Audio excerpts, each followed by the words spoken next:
So I hear that you want to know what it's like to travel full-time in a travel trailer with your dog. Well, let me tell you. We are a little over 4 months into full-time travel and having a blast. So I've kind of gotten it down in terms of when it's a travel day, I move pretty much everything onto the bed. Because if you weren't aware, every time that you drive, it's like taking your travel trailer through a tornado.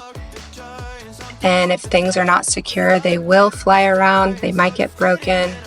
And so I pretty much throw everything on the bed. I put a couple things in the shower, and there's a couple items that I put around the dinette, and everything else is pretty much strapped down.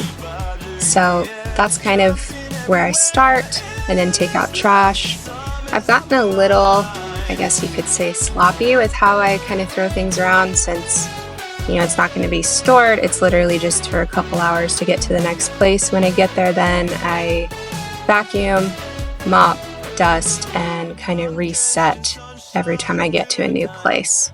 So this was actually in Bend, Oregon. I didn't end up hooking up my sewer because I was just here for a weekend to bungee jump and kind of check things out. So I didn't even want to bother with hooking up my sewer because I just frankly didn't need to.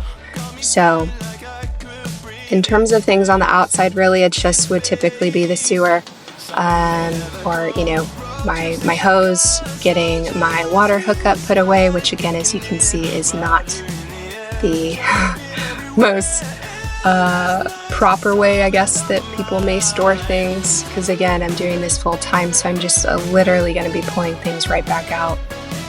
This is the first campground that one of my neighbors was a little creepy. I've kind of talked about how I thought I would be meeting more people close to my age, and I haven't. It's mostly been folks that are retired, which is great for the purpose of they act like parents or grandparents to me. They offer to help with things, and so that's been really nice and comforting. But this particular one, the guy is a grandfather with his grandson and was making remarks about being single and some kind of creepy things that he could say, in addition to some derogatory remarks about how, I'm probably running out of money and this and that. And I don't care to correct people or tell them things about my life because I'm not going to see them again. So I just let him do his thing. Now, something I do regret is this generator. I bought it before I started traveling, being incredibly ambitious, thinking, oh yeah, I'll totally want to stay in BLM land. Yeah, haven't felt comfortable to do that. So it basically is just a 100-pound weight that I have to take out and put back in everywhere that I go. I also refuse to get a hand drill just because I think this is a nice little arm workout and don't mind. And literally when I timed it doing all 4 of those, it took 2 minutes. This takes a little bit longer, but again is a nice workout that I don't mind doing. And while some people might think that I need to invest in a power jack, I really just don't care to do that. So from here, it's just getting hooked up, and it's really not a big deal.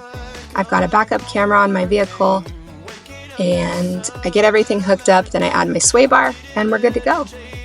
So some other things that have kind of come up in my travels have been, incredibly empowering. And when you're traveling alone, you're not waiting on anybody else or having to compromise with things that maybe other people want to do that you don't. But I will say that there are times that I would love to just have other people to do things with. And thankfully for here, my cousins ended up coming down to support me with my bungee jump, and we got to spend some time together. In addition to a childhood friend, ended up reaching out that she was going to be backpacking nearby. So we got to float the Deschutes River together, which was so much fun that if you're in Bend, I highly recommend. It was supposed to be a 2-hour float, but it ended up only taking an hour because the water was so high. And I'm really only used to Midwest floats that are a bit slower. This one a little fast-paced and had what's called a fish ladder and had a bit more rapids. Oh my gosh, I could not stop laughing. It was so much fun. So that's kind of what that looks like. I then put the rest of the stuff in here. I sometimes alternate between putting it in the back of my vehicle or right here just so it's easy to grab. I just have a couple hour drive to my next place, so not a big deal. Then I get kind of the last bit of my stuff that I want to have while I'm traveling. This today was a coffee from the campground and my purse. And away we go. So I am headed into Blue River, and I'm planning to do some incredible hikes, but keeping an eye on the fires. I downloaded an app. As you can see, it's super smoky. And what I didn't realize until later was that a lot of those trees are already dead because they've been burned before. And so that's just something new for me to see with where I have been. But this campground is totally cute. I actually ended up having to move 3 separate times, which is totally okay. They ended up comping me a night for the inconvenience of that. But I am so excited for what's to come and loving this journey. Hang out to see what's next. Bye.